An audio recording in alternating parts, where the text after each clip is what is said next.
I didn't ask to be thrown in the streets with nowhere to go, but I did ask for help, and Covenant House was there for me. 1 in 10 young adults will experience a form of homelessness this year. For these kids who didn't ask to be put in this unthinkable situation, Covenant House is there, providing hot meals, a safe place to sleep, medical care, and love. They just really genuinely just wanted to help me succeed, and I'm succeeding. To learn more, go to safeplacetosleep.org today. If you've been told to pull up your socks, then make sure it's a pair of TNT socks. The TNT shop is now open at tntradio.live. Matt Arrett and Connecting the Dots on today's News Talk Radio, TNT. All right, we're back with Connecting the Dots. This is our second segment. I'll be your host again, Matt Arrett, and I'm very, very happy to be joined by a friend, a colleague, Gordon McCormick, who is otherwise known in some circles as the ghost of based Patrick Henry. How are you doing, Gordon?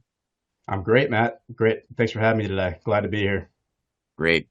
I'm very, very happy that you're here with me. I've recently started co-hosting a show on Badlands Media called Breaking History every Wednesday with Gordon, and he really has impressed me as a geopolitical analyst, an American patriot, but somebody who really thinks globally in a healthy way. We're all told by the circles around Klaus Schwab, act local, think global. It gets played out, and it's dishonest. However, that doesn't mean we shouldn't think global, because the context is everything. Our local situation is being shaped by global and historical forces that a lot of people choose to not put too much time thinking about, but it's everything. And that's why I really appreciate what Gordon brings to the discussion as far as an appreciation for those historic forces, the battles in places that a lot of Americans and Westerners don't think so much about, as far as what has shaped the Middle East, what has shaped places like Saudi Arabia. And so, Gordon, I'd really like to ask you a few questions today regarding some of your insights, especially since Saudi Arabia, along with Egypt and the UAE, will be joining with Iran the BRICS, the growing BRICS Plus dynamic in a few weeks, really. I mean, I think this process is going to be brought into play in January of 2024. What can you say about the importance of Saudi Arabia and these other nations joining? What is the BRICS, and what is Saudi Arabia's role within that process? Well, BRICS, to me, it seems like it's a strive towards away from the central banking system, the fiat currency system, and towards something that's more, I guess you would say, nationalism, like with nationalism at its heart. Where I'm certainly not an expert on the BRICS subject itself, but as far as Saudi's involvement in it, it seems to me like the new Crown Prince Mohammed Ben Sulayem is very, very personally invested in the idea of divesting out of oil and creating a new Saudi Arabia. He has a vision. I think it was back in 2015, he announced what he called the Vision 2030. This was kind of the antithesis to the Great Reset Agenda 2030, where it seems like the Klaus Schwab types, the Brzezinski types, had nefarious plans for Saudi Arabia. When MBS came to power, he actually, from what I've read, he determined that their PIF, their Public Investment Fund, was set to actually go insolvent by 2017. And he scrambled to make moves to reverse that, which I think now is certainly paying dividends. We've seen them acquire the Live Golf franchise they've started, has now basically acquired the PGA. They've gone out and purchased properties in the electronic gaming, like e-gaming, like online gaming space, MMA, combat sports. They've hosted a lot of major events there. They've started a soccer league. Cristiano Ronaldo, who's the biggest soccer player, one of the biggest soccer players in the world, now plays for a Saudi club team. They've bought 10% of Heathrow Airport. So we're seeing them making these economic moves where they really want to invest their money outside of oil. They've announced plans to build nuclear power plants and have them up and running by 2032, I believe. So those are some pretty significant moves for a nation that really has built its wealth on oil and on those, more traditional energy sources. So I think we're going to see some really exciting things out of Saudi Arabia in the next 10 years. And I personally think I view MBS and this new Saudi Arabia because he really has closed the door on Wahhabism, the more radical ideas that we've seen out of their country over the past few generations. He's closed that door. He's opened a new door. And I think Saudi Arabia could become the greatest ally, if not one of the greatest allies, for America in this post awakening moment that we're in, where we're trying to shake off the shackles of the globalist deep state.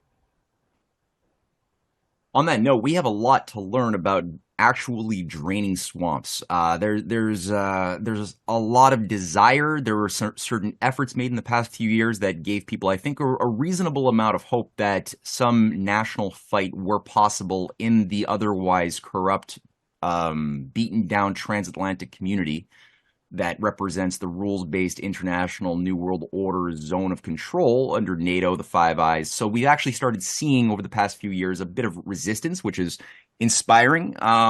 But we've also seen some setbacks too. But looking at a country like Saudi Arabia, which you alluded to, has actually been draining the swamp and doing it in a much more effective way than we have.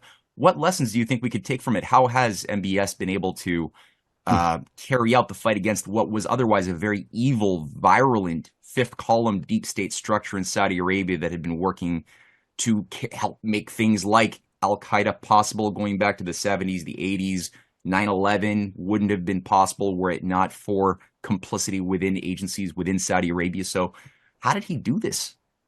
It's a really, really great question. It's a fascinating story. My understanding, he's a pretty private guy. There's not a lot out there about his life. He's lived most of his life in Saudi Arabia. He hasn't lived abroad like all of his cousins have. It really goes back to 9/11. I think he was 16 years old when 9/11 happened. He watched the second plane hit. It had a very, very deep effect on him. And he basically said, and this was written in New York Times biographers of him who were trying to cast him as like this evil person on behalf of the CIA. Even they said that he had this vendetta in his head where I'm going to go after every single person involved in this and get even.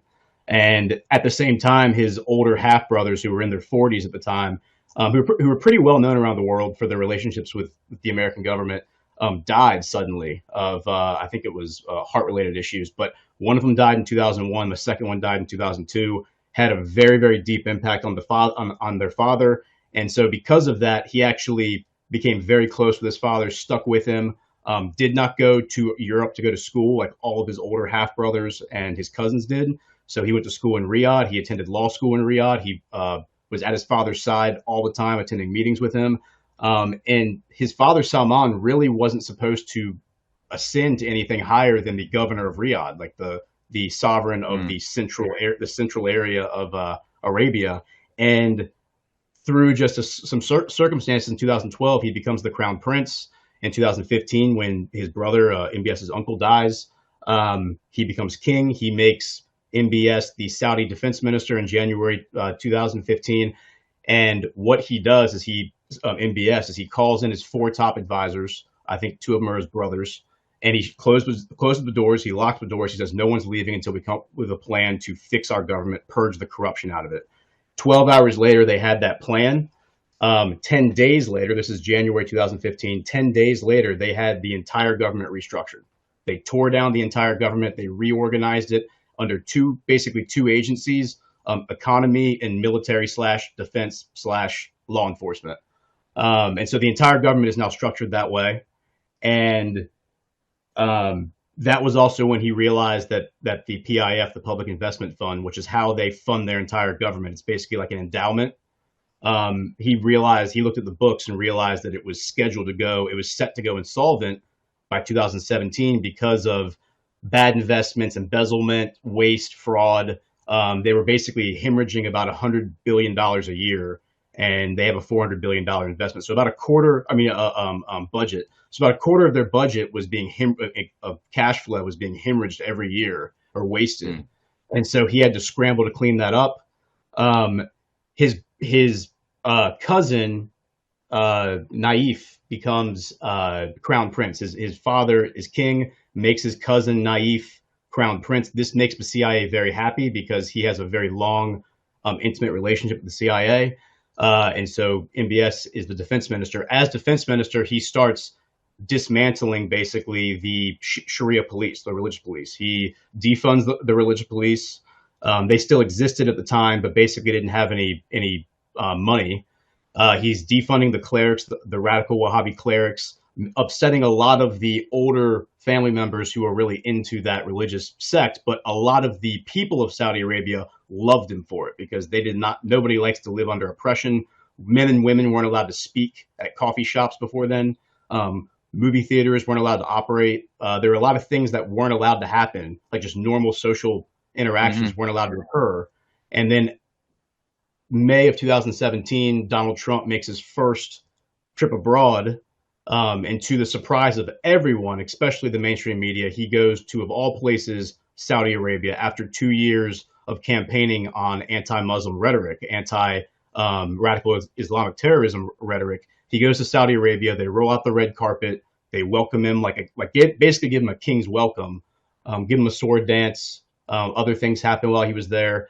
And then a month later, Salman comes out and announces that MBS is going to be crown prince. Naif is out. MBS is in. His coronation is scheduled for November.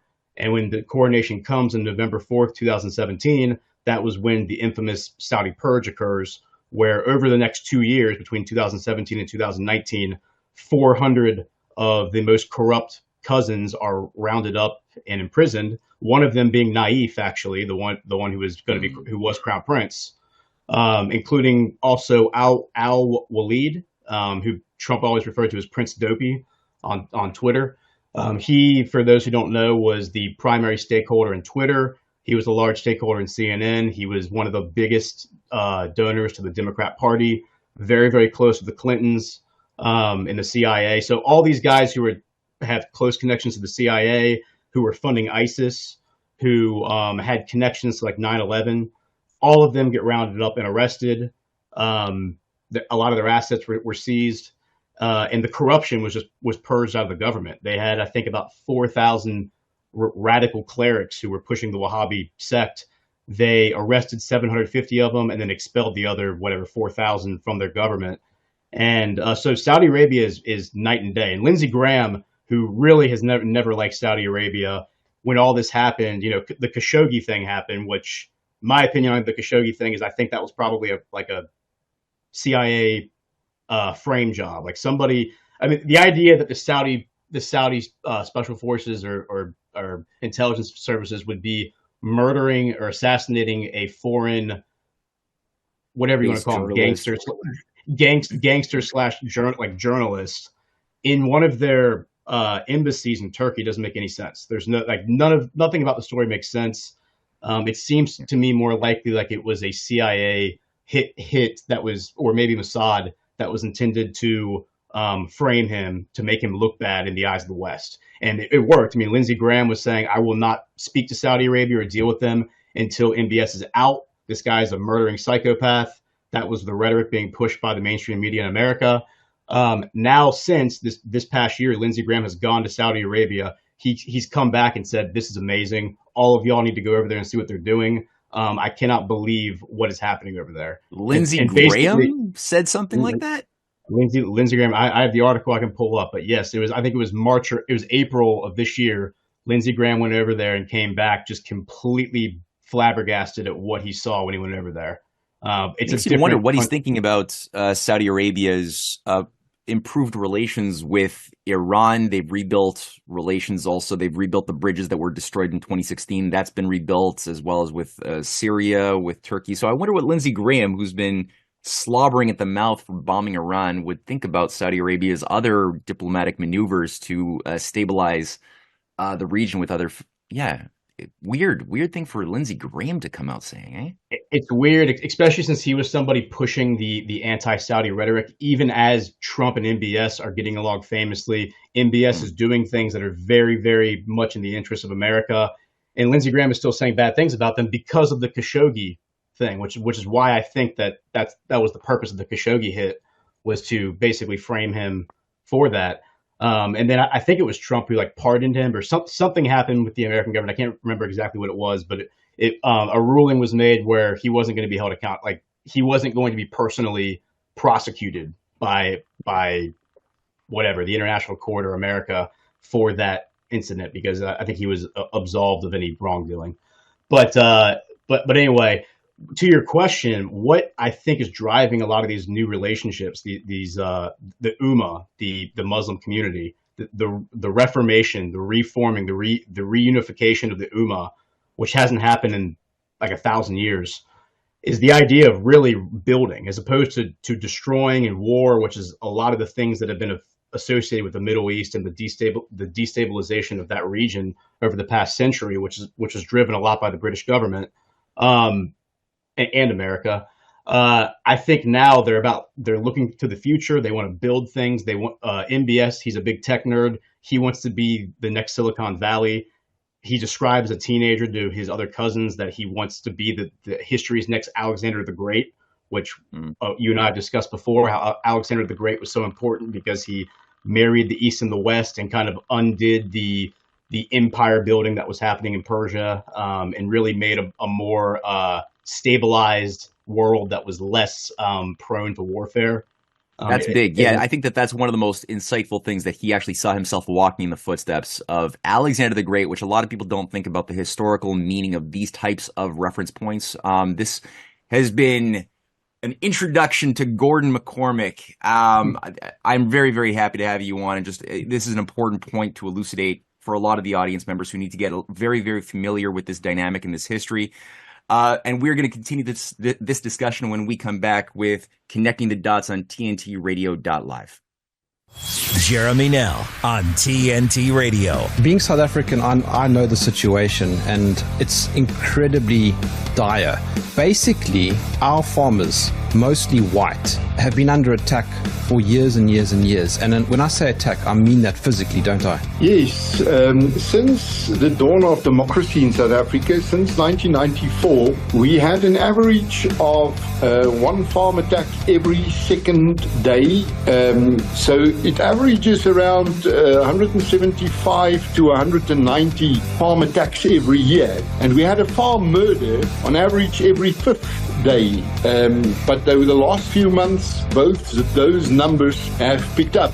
Murders in other sectors of society are not accompanied by the same levels of brutality and torture as you will find in farm murders. Jeremy Nell on today's News Talk, TNT Radio. The Light is Britain's far-right conspiracy theory paper spreading hate and vicious lies. No, that's what the BBC say. The Light is the only national newspaper bringing you the real news and informed opinion on what's really going on today. You can subscribe, order copies, submit articles, and read back issues on our website, thelightpaper.co.uk, and see for yourself why the establishment are so worried about the uncensored truth getting out to people every month. The Light Paper. Not for right, just right so far. thelightpaper.co.uk. At the top of the hour, we'll keep on top of the news. It's the most important thing we can do. On today's News Talk, TNT Radio. All right, we're back with Connecting the Dots. I'm here with Gordon McCormick. Gordon, you've written a lot. You've really elucidated through your various shows, through your research, the battle within the historic dynamic of Saudi Arabia, the House of Al Saud, going back for over a century into the past. And you've pointed out that there has been this struggle between this British imperial Anglo intelligence infusion of Wahhabism on the one hand, that's at the heart of things like the Muslim Brotherhood, things like the worst of what was brought online, especially in the 70s and the 80s, as far as what became Al-Qaeda and these radicalizing madrasas. But then you also have something that is tied to a historic civilizational identity of nation building, which has been at war with this other thing. There's like sort of a clash of two Saudi Arabias. Can you say a little bit more about what is Wahhabism? What is the historic battle between these two things? It's a great question. My research has led me to believe, this is just my understanding, and I'm not an expert in Islam, I don't claim to be, but my understanding is that Wahhabism came to be in the 1700s, the early 1700s, where a cleric who had been traveling around Saudi Arabia named Al-Wahhab, he teamed up with the patriarch of the now House of Saud. His name, Mohammed Ben Sulayem was actually his name. So MBS, the original MBS, they teamed up and basically formed the beginning of a caliphate, a theocratic political union where they both, through past experience, realized they kind of needed each other. The cleric gave him the vision, kind of the war cry, the rally cry, and he gave the cleric the political backing that he needed because he had been expelled from several other places for his more radical views. And so this was a result basically of mystical occultism that had been coming and going. Arabia has a history of cycles of mystical occultism, which is basically people committing idolatry, like worshiping statues, trees, rocks. And what that always seems to lead to eventually is the sacrificing of animals, of people, of babies. And so while I used to think in my past life, I thought that, I bought into kind of the narrative that Islam had been a creation as a reaction to Christianity, I actually learned that it really wasn't. It was really more of a reaction to the mystical occultism, Satanism, as we would call it today, and devil worship. And so these guys in 1744 signed, basically make the Pact of Diriyah is what it's called. And that from there, they go out to kind of conquer Arabia, so to speak, or at least to spread their influence. And you get two different, the first state of Saud, which lasts roughly a century, the second state of Saud, which lasts less than that. So the 1700s, you have the first state of Saud, the 1800s, you have the second state of Saud. And what keeps happening is the Ottoman Empire is putting its thumb on the scale to crush them. First, they send the Egyptian army in the early 1800s to destroy the House of Saud. They think they've killed them all off, but they don't. They come back, resurrect the second state of Saud, and then the House of Rashid, which is like a rival clan, they're sent by the Ottomans to wipe them out for good. And basically, like, a woman and her son escape and go to Kuwait and hide out with the Almirah, which are the tribe that raises the camels. And so everyone respects this tribe because they raise the camels, and every tribe is measured by the number of camels they have. And these guys take care of this woman. The boy grows up. This boy is MBS. The current MBS is the current crown prince's grandfather, Ibn Saud. He meets a lot of international players, being in courts with these guys. Meets some British officials, British intelligence guys. British intelligence was only a few decades old at that point, and basically gets inspired to go back in around 1900 to go back and retake his ancestral hometown of Riyadh and Diriyah from this rival clan. He does that. He forms what he calls the Ikhwan, the Muslim Brotherhood. He forms the Muslim Brotherhood. You had a bunch of young, poor kids who had nothing, really, no economic prospects. He put swords in their hands and said, "Let's go take back what's ours." I mean, that's something that a lot of young, angry men with nothing really to live for are going to respond to. They then go on this.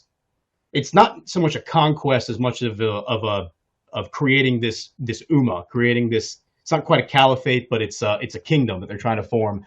And they do it through some conquest, but also the British are backing them. So the British are understand what this guy's trying to do. They're giving him a lot of gold every month. He's then using that gold to buy the loyalty of tribes and local towns and communities and settlements. So he's buying influence. He's conquering. And this is the third state of Saud. This is the current state of Saud. And eventually this becomes Saudi Arabia in the early 1930s.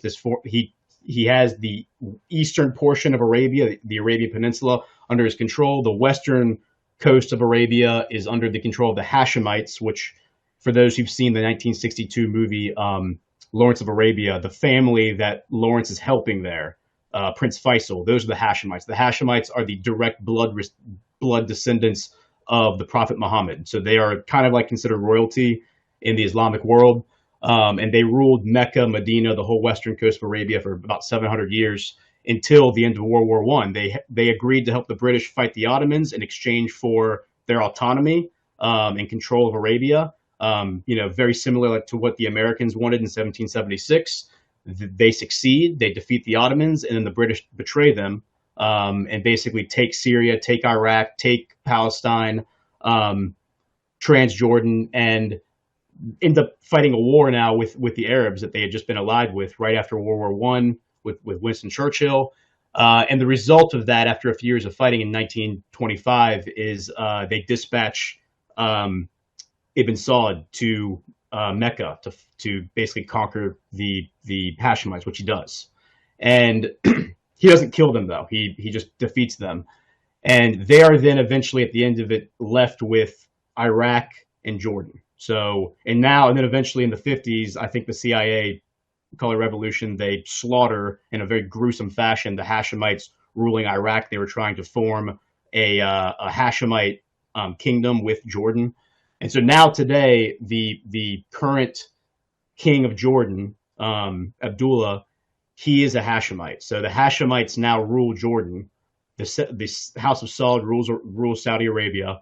And you're now actually in the Hashemites, for what it's worth, during World War I, were actually seemed to me to be a pretty altruistic group.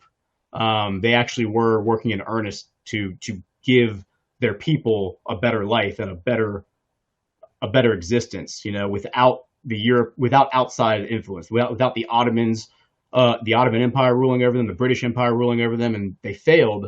And I think what we're seeing now, it's almost kind of this poetic, like, redemption arc, where I think you're seeing now MBS bring that vision to fruition, because their vision was Arabia was Syria all the way down to Yemen, that they consider all of that to be Arabia.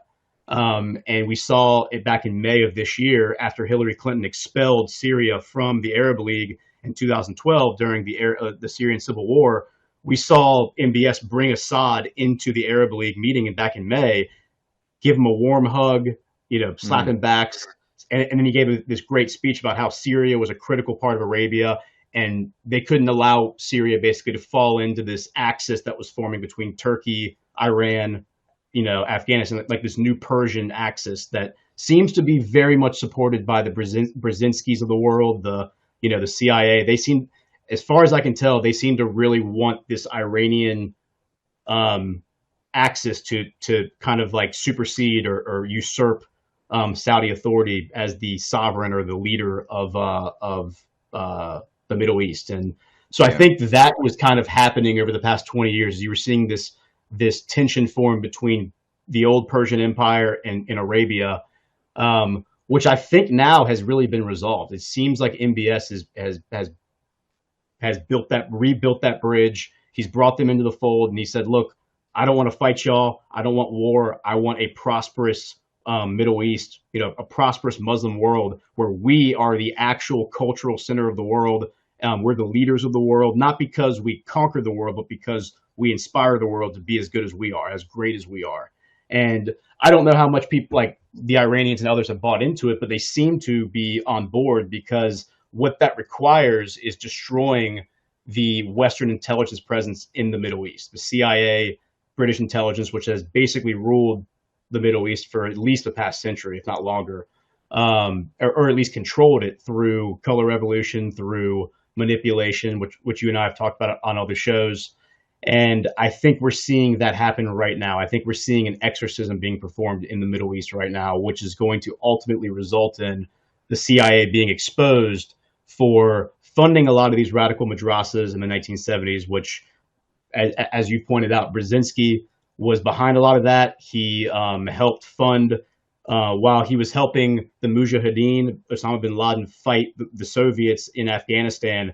Part of their partnership agreement was Brzezinski was funding madrasas throughout the Middle East for Osama bin Laden, and they were teaching Wahhabism at these schools, which was then cultivating what would ultimately become Al Qaeda later, and then ISIS.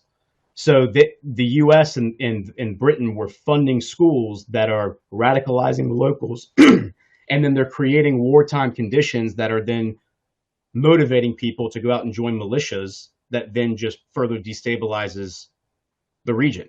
So, it's like taking an ant farm and shaking it up, like putting fire ants in an ant farm and shaking it up. That's basically what was happening. And so I think we're seeing that now being undone. And it requires great discipline. It requires great strength. They have to sit there and basically let what's happening right now play out, because I do think they're being provoked right now into a conflict with Israel, which would result in World War III, and millions of people probably would die.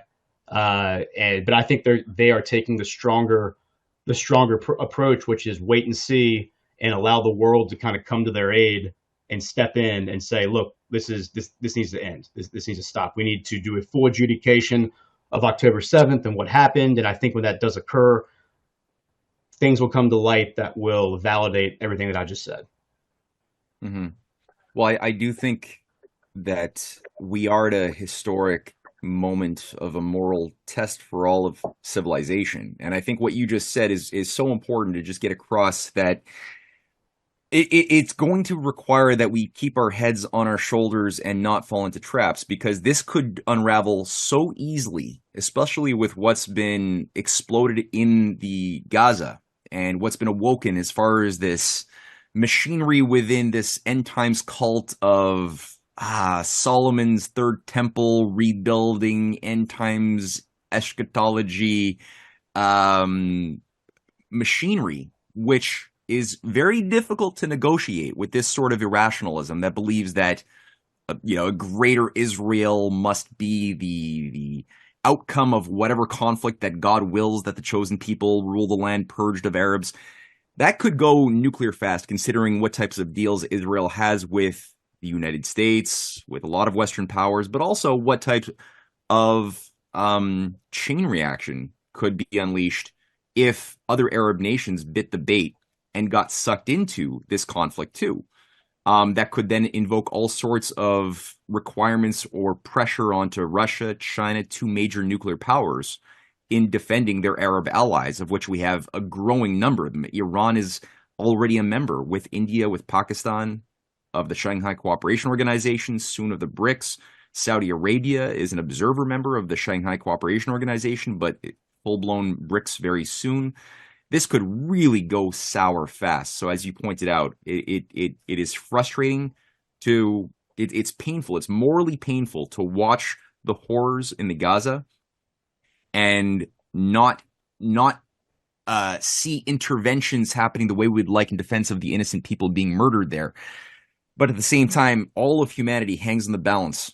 So it's really, really important that we keep our poise. And I think what you pointed out of Saudi Arabia working with Africa, like they've had summits for all of the African nations to come to Saudi Arabia, sign deals with all of the Arab countries to work together on economic deals. Very important. You're one of the few people who really understands this importance of multi-generational economic development projects. I really, really appreciate that.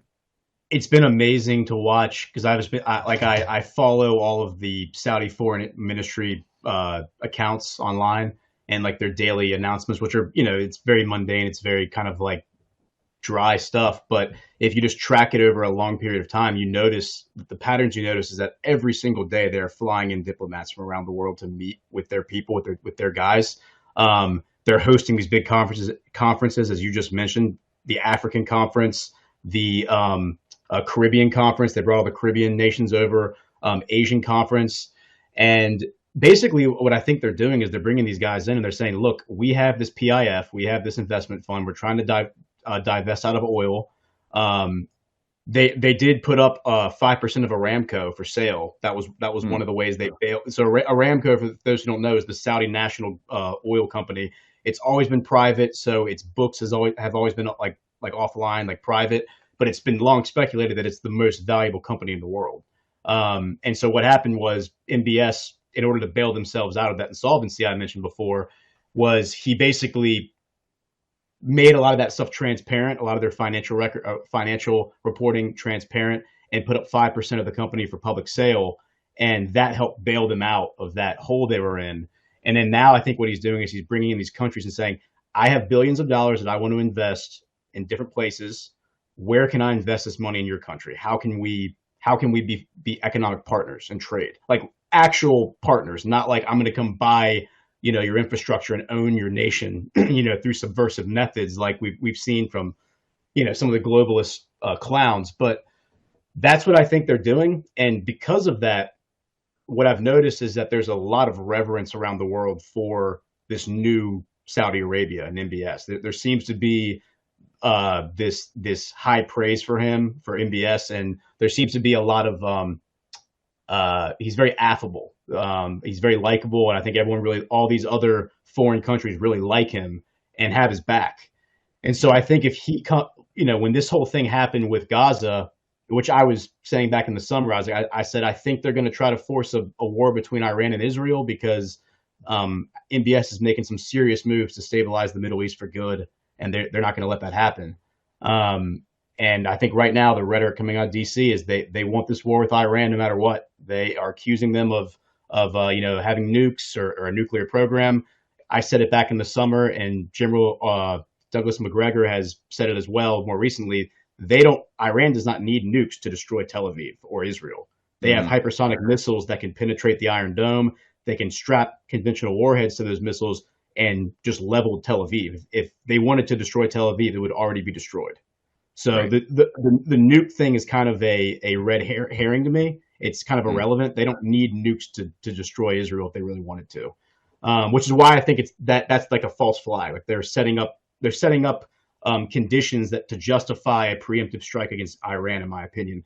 But after the attack on October 7th, what I said, like on the shows that I was on, was I was looking for MBS to step in, call a summit of the entire Muslim world to Riyadh, and basically have like a meeting where in private he would say, everyone stand down, just put your trust in me. I have this. Let me handle this. I've been working on this peace deal with Israel for 3 years. They started it in 2020. I think he knew when he started that peace deal, when he brought in Faisal bin Farhan, and he dispatched him to work on this peace deal with Israel. I think he knew it was an ultimatum that was going to provoke a violent false flag. I think he knew. Right, we're gonna unpack this a little bit more after we come back from a short commercial break. There's been TNT Radio connecting the dots.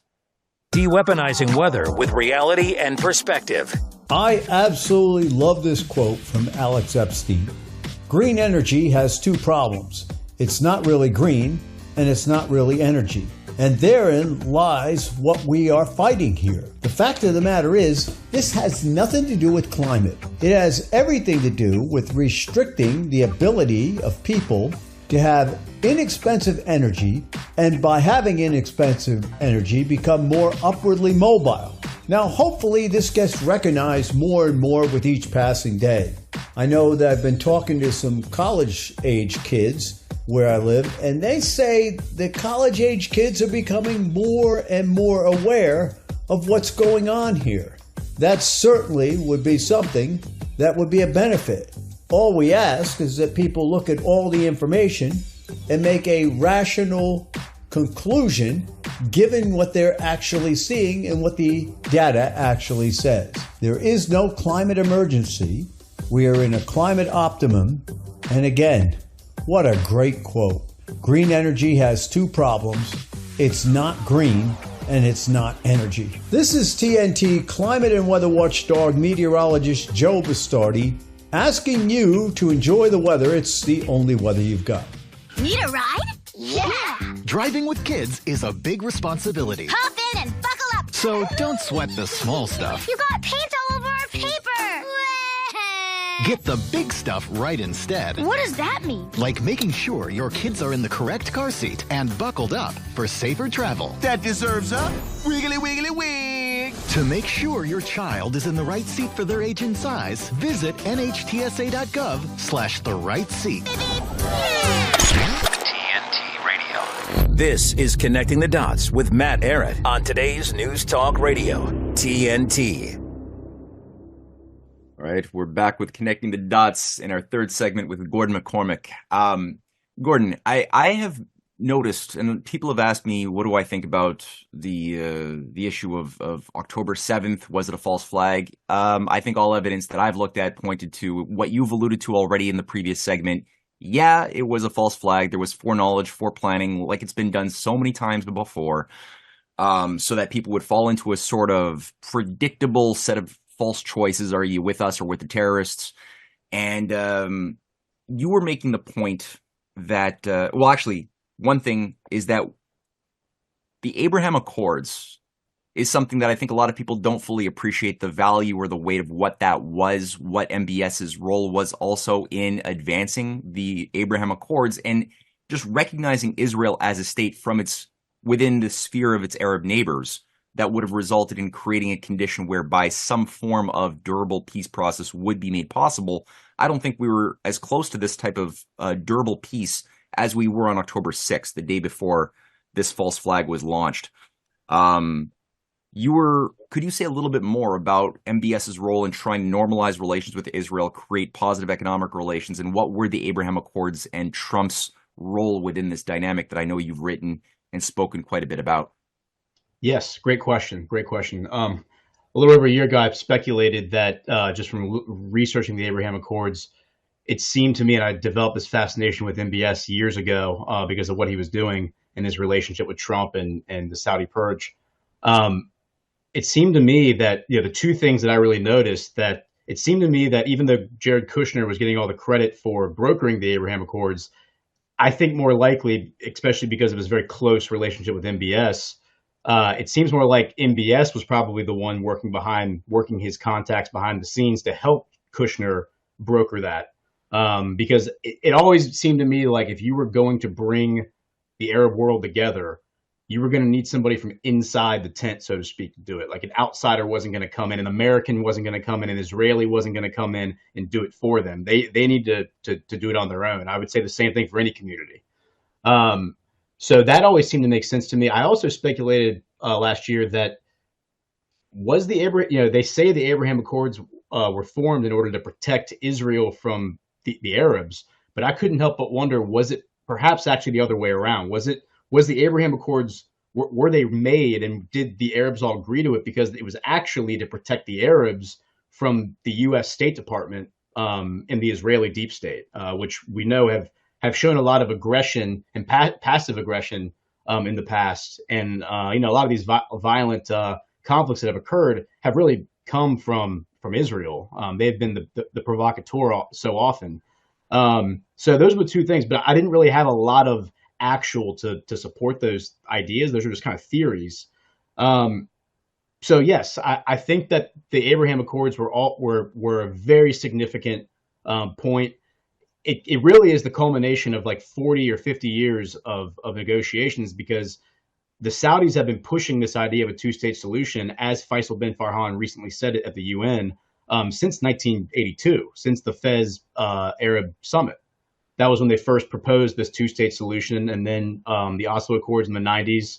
That was when Yasser Arafat and Palestine officially recognized Israel as a nation, and they gave up any idea, like any dreams of ever retaking Israel for themselves, ostensibly at least. And that, I think, we're now seeing that all come to fruition. The thing that always kind of stuck out to me, though, was that the Saudis weren't a part of it. Like, why wasn't Saudi Arabia part of the Abraham Accords? And I think that was strategic. I think they were intentionally left off. The Abraham Accords were not actually signed until, I think, May of 2020, right before Trump left office. And that was also when the Saudis began the campaign for the peace deal with Israel, for them to effectively join the Abraham Accords. Part of that would have been Palestine. So it's basically Palestine and Saudi Arabia together joining the Abraham Accords. Obviously, the Palestinian angle is going to be the really, really controversial, difficult sticking point for Israel. But if Saudi Arabia and Israel can form a lasting peace, then that stabilizes the entire region and allows for these visions of a future, like building a future, to take seed. Given what we know about a lot of the people running the Israeli government, Smotrich, who is the finance minister, gave a speech back in April at a place in Israel. This is Netanyahu's finance minister. He gave a speech at a place where he had a banner on his podium of a map of Greater Israel. It was Israel, Palestine, and Jordan, all one blue color with like the Dead Sea in the center of it. Clear as day that's what it was. It was a Greater Israel event, like advocating for that. And, Naftali Bennett, who filled in for a year and a half as prime minister because Netanyahu can't keep like a government formed. He even said, look, Netanyahu isn't nearly as radical as I am. I don't believe Palestine has a right to exist. I don't think the Palestinians deserve to be here. They should be driven out or destroyed. So you have some really radical fundamentalists running Israel. I think MBS knew that all along. I think he knew that they were like stalling and playing games. Trump himself has said in interviews, he said, I don't think Netanyahu wanted to make a deal. He said, and I quote, he described Abbas, the president of Palestine, as a father-like figure. He said he expected to walk in there and to meet this tough character, but he was actually this very soft, like wise elder, which he did not expect. And he walked away with like this total inversion of his preconceived notions of Abbas and the Palestinians.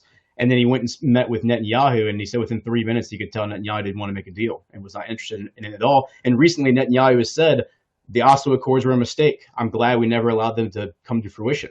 The Oslo Accords, of course, were the agreement to demilitarize the West Bank. So I think that when they started this peace deal in 2020, they knew that this was going to lead to an ultimatum where the deep state was going to try to subvert it.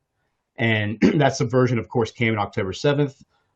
We know that Netanyahu has ties to Hamas. He is admitted to funding Hamas because he saw them as a destabilizing agent in Palestine, and that would give Israel a strategic advantage over Palestine. So it makes sense that if they didn't directly plan the attack themselves, they at least knew it was coming, and there were other third-party agents planning it, and they allowed it to happen. I think that's long been since October 7th. That's been my take on it, is that they at the very least were aware of it, and it was a 9/11 Pearl Harbor kind of false flag designed to justify an invasion, which I think MBS knew was going to happen, and that's why he then summoned the Ummah, the entire Muslim world, 57 nations, a third of the world, to Riyadh. From there, they formed basically behind him, and he dispatched eight secretaries of state, eight diplomats from 8 nations to go on a global tour. They went to Beijing, Russia, London, Paris in a week, and basically got all the major geopolitical players on board. I call them Team Peace. They just want peace. They don't want war. They don't want to fight Israel. They don't want World War III. They don't want any of this stuff. And so now I think we're seeing this wait and see strategy come to fruition, start to pay dividends, because the world now is starting to turn on Netanyahu and say, look, you're taking this too far. Enough's enough. You're killing way too many people. This is not about Hamas, obviously. This is about something more. And we might start seeing, we are seeing now war crime tribunal calls for war crime tribunals against the Israeli government. And I can't help but speculate, are we going to see evidence presented there of the Western intelligence agencies operating in the Middle East at these hearings if they occur? And what impact would that have on everything if that happens? I can't imagine the geopolitical implications, the implications in American domestic politics. I mean, the undoing of the Patriot Act, the dismantling of the TSA. I mean, the Department of Homeland Security, all these things came out of 9/11 and have fundamentally transformed American society.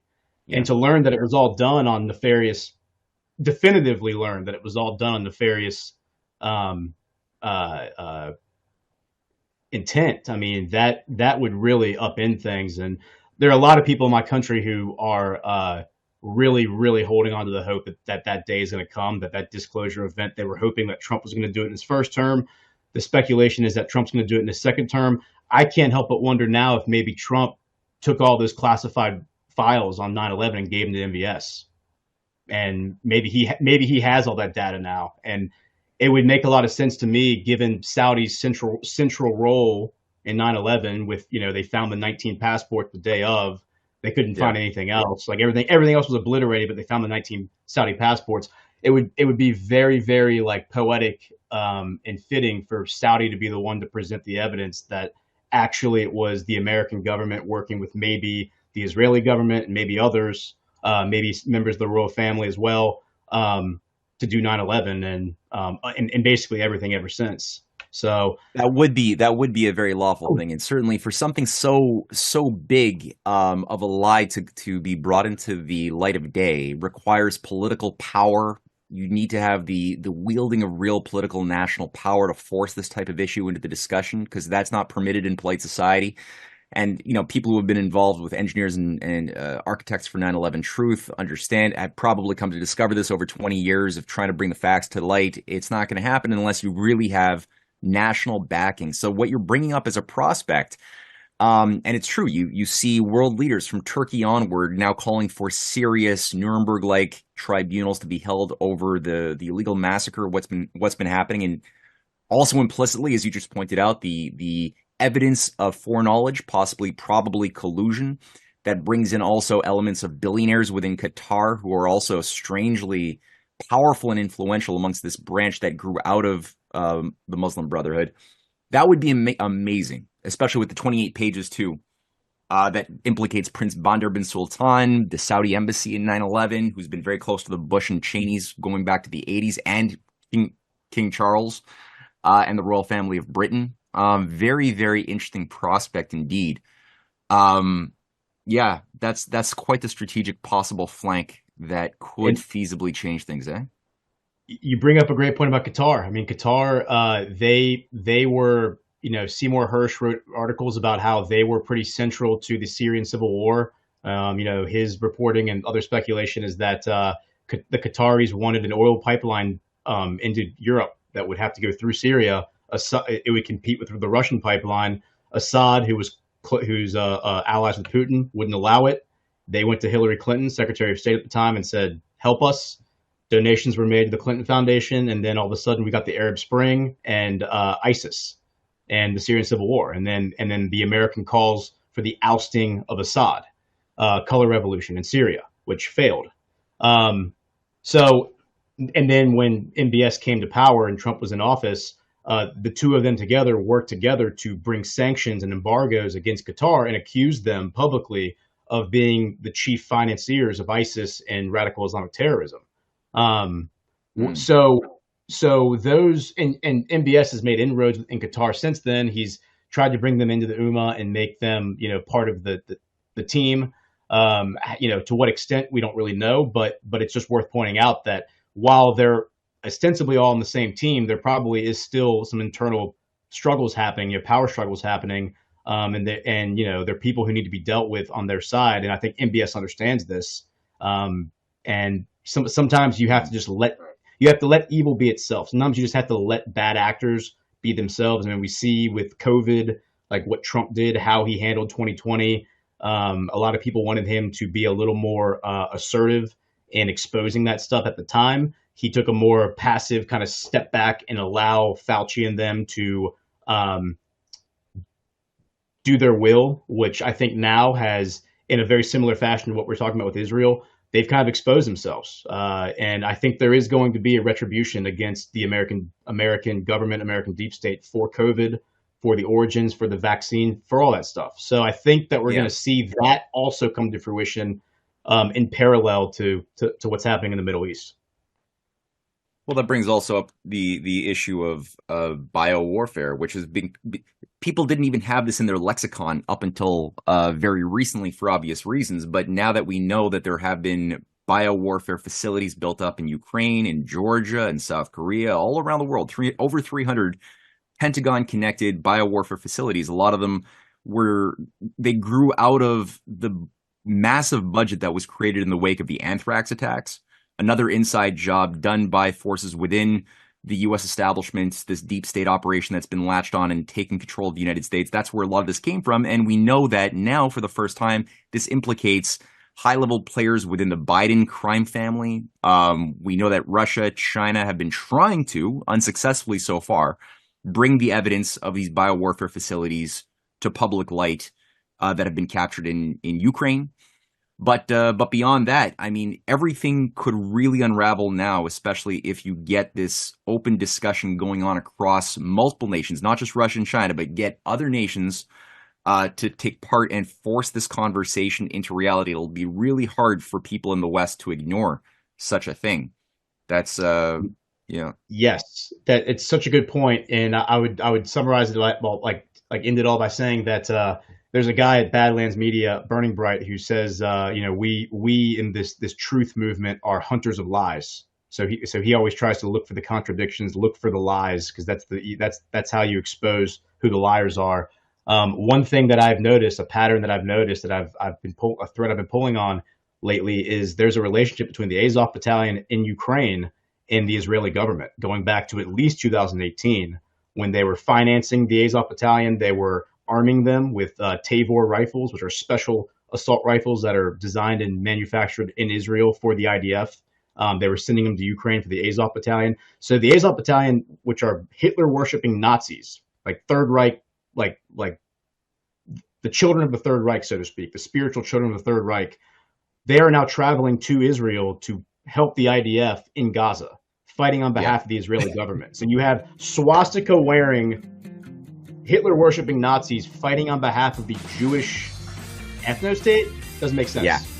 No, when we talk about new Nuremberg trials, it's not just rhetoric. We mean what we're saying. This is there are unresolved demons that have been crawling around that have not been put away after World War II that have to be put away now. So, Gordon McCormick, this has been an amazing pleasure. Thank you so much for this wonderful geopolitical briefing. Hope to have you back on again. And this has been Connecting the Dots on TNT Radio. We'll be back with our third segment with David Gosselin.